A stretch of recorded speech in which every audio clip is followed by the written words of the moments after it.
Patindi ng patindi ang kalagayan ng mga kababaihang naaabuso at nasasadlak sa prostitusyon. Kinukutyaman ng ilan ang mga kababaihang napapabilang sa profesyong ito. Ang tanong, bakit marami pa rin ang tumatangkilik sa negosyong ito? Ang punot dulo ng buhay ng mga babaeng binansagang palit kalakal, basura.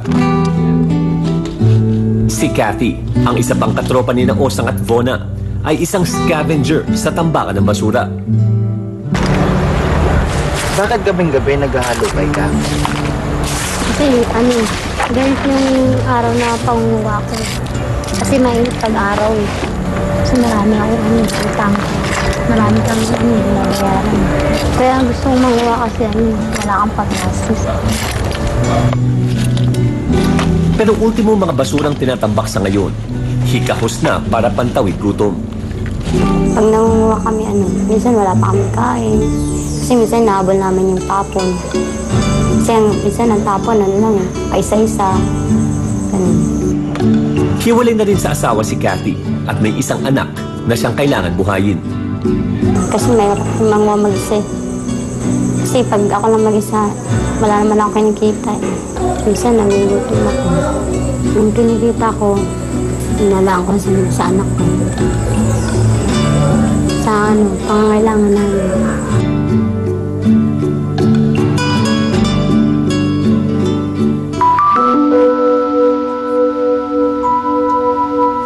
Kaya si Cathy, naisipang maging Cleopatra sa pamamasurak.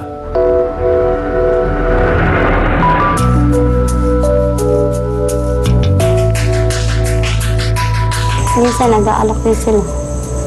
Sabihin nila, gusto mo makapagsaga. Minsan sila nag-aalok. Minsan ako, anong pwede bang mapagsalo? Tapos sabi niya, ayaw mang kapalit nito. Ikaw, bahala ka. Salo ang tawag ng mga basurero kapag nais mong kunin ang nakuha na niyang kalakal mula sa basura. Pero may kapalit. Salo kami sa kalakal. Minsan bibigyan niya sa akin lahat ng pera. Wala nang motel-motel o malambot na kamang higaan. Ang panandali ang aliw ni Cathy. Pwede na kahit sa likod ng kurtina lang. Katulad ni Osang, hindi rin alam ng pamilya ni Cathy ang totoo niyang pinagkakakitaan. Sabihin ng nanay ko, bibigyan ko sila ng kahiyan. Kaya natatakot din ako na alaman nila. Ang problema, kalakal na basura na nga lang ang hinihingi niya. Binubulilyaso pa siya.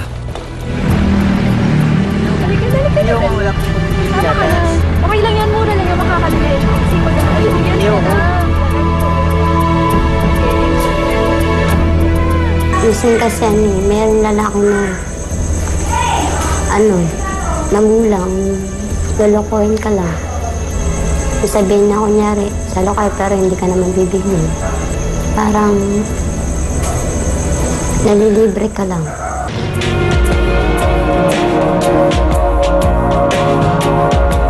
Honestly ka lang. Kunyari, bibigyan ka pero pag niya na wala niya. Asa na? Yung kalakal mo? Wala pa nga eh. Wala?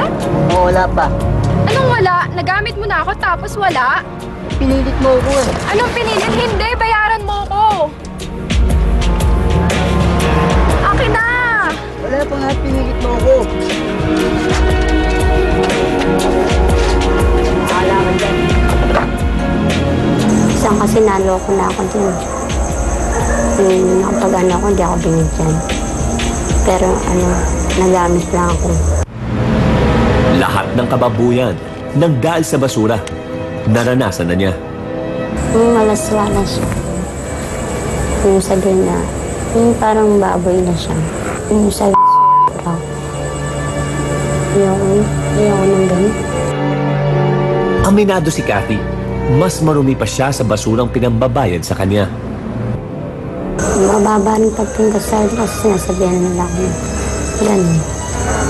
Masakit sa akin sabihan ako na palit kalakal lang. Wala, umiiyak na lang ako. Isa na umiiyak lang ako sa tabi.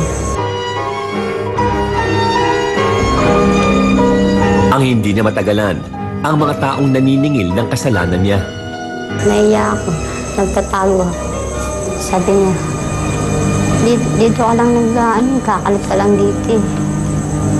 Sabi niya, lahat ng lalaki rito, inaano mo. Sabi ko, ayun lang naman anak buhay ko eh. Wala naman pinagkakakitaan ko eh. Kung masipag kasi ang isang basurero, kaya niyang mag-ipon ng hindi bababa sa 700 pisong halaga ng kalakal sa isang gabi. Ito ang tinatarget ni Kathy. Tinitiis kong ay pagpalit kalakal lang. Para kumito lang ng pera. Kahit hindi ko gusto. Kahit ayaw ko, pinipilit ko lang. Inisip ko magkapera lang ako.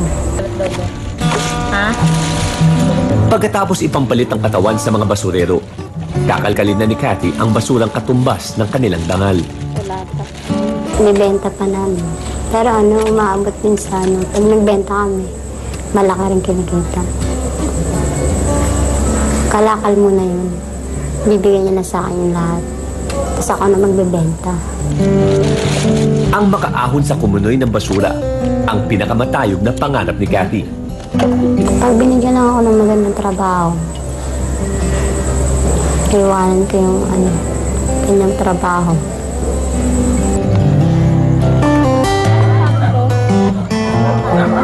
Hindi ko alam kung sasabihin ko napakagandang metaphor, no? Pero napaka-eksakto nga ng paghahambing sa katawan ng babae sa isang basura. Mahirap yung tanggapin, pero gano'n na lamang pinipresyohan ang katawan ng babae sa ating lipunan. Kung nakikita natin na ang kapalit ng paggamit sa kanya ay mayroong isang basura na pinulot kung saan na iniaabot sa kanya para ibenta niya rin, para lang mabuhay.